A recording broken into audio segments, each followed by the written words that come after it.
Сәлем достар, қалдарыңыз қалай? Мен бүгін мына Темірхан баламның ползункиіндегі пятнаны кетіретін боламын.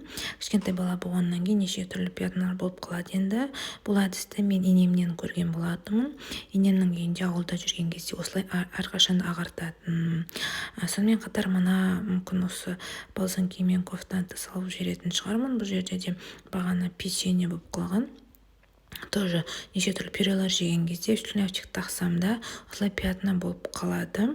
Енді қазір сіздермен сол әдіспен жасап ағартып көрсететін боламын. Ол үшін бізге осындай кірлен дейді, леген дейді, тазик қой. Енді соған ыстық суды құямыз, қайнап тұрған жеткілікші мөлшерде.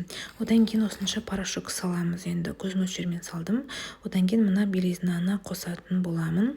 Және де оны жақсылап қазір араластырамын. Енді өздеріңіз білесіздер, қанша қоссаңыздар да. Енді осы ползункиді саламын. Және де бағанағы екі киімді де қосып жіберетін боламын.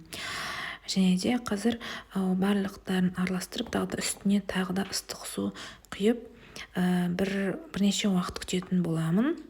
Где-то бір жарты сағат, бір сағаттай. Одан кейін қараңыздар, қандай аппақ болып шықты достар. Мен уже жуып шайып, тағы да порошокпен, детский порошокпен жуып кептірдім. Сіздерге мен нәтижесін көріп жатырмын. Мына жерінде пятна болған, міне жоқ достар. Енді мен ағартып болғаннан кейін мына жерге бізге балдардың киімдері жиналып қалды. Соны енді бірсінде тестіремін. Сонан кейін ашық тұрған шкафтың ішінде біршама жинап қоятын боламын. Ана жерде де киімдер жиналып қалды. Соның әрқайсысын вешалкаға іліп, өз орындарына қойып жатырмын. Қасымда балалар ойнап жүр. Одан кейін қазір осы киімдерді істестіріп болғаннан кейін далаға бір шығып келеміз. Одан кейін сіздермен бірге тамақ жасауға кірісемін. Міне уже бәрін таза қылып қойдым. Бүкіл киімдерді ретімен жөндеп, біз енді далаға шықтық.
Біз даладан серуендеп келдік.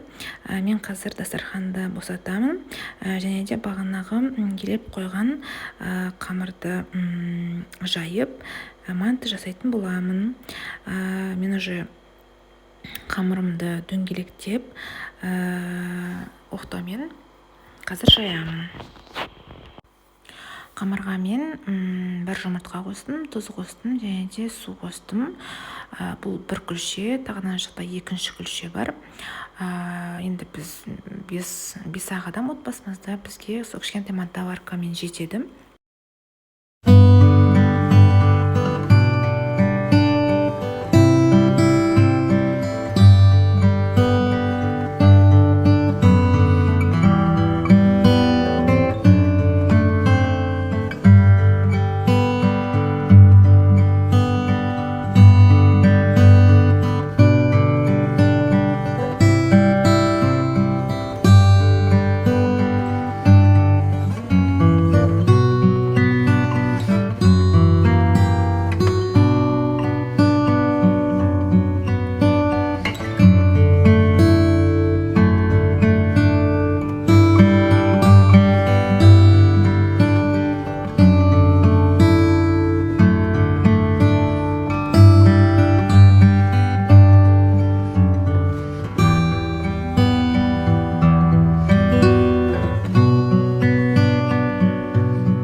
Смесна мейірім қызымыз екеуміз манты істеп жатырмыз.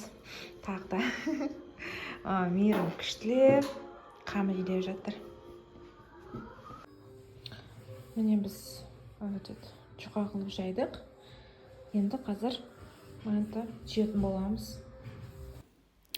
Мынау менде бірінші күлшемдегі кестім уже қамырды. Енді біртіндеп фаршты саламын. Енді қатты көп емес, қатты аз емес қылып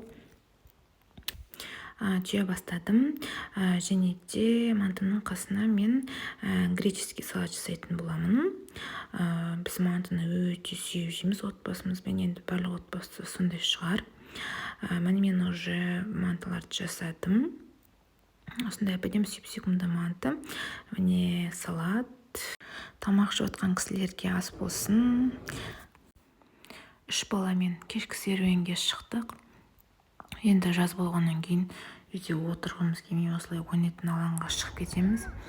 Балалар от души ойнайды, где-то бір 2 сағаттай ма, 2 сағат қыштаймыз. Ары қарай уже кішкентай Темірхан балам жылап кетеді. Одан кейін магазинге обязательно кір деп жылайды екеуі. Сөйтіп магазинге кіріп 3 баламызбен шаршап үйге қайтамыз. Одан кейін олар шөлдейді, оларға су чайларын беріп, одан кейін тағы да бір ұйқының алдында бірдеңке жейміз дейді. Әртүрлі енді бір кезде просто бір жейтін бір круассан бере салам, или там фри немесе наггетсы пісіріп бере салам. Солай енді өсіп жатырмыз. Керемет прям пайдалы тамақтар жейміз деп айтылмаймын. Әр кезде әртүрлі болып қалады енді. Әр ана сияқты.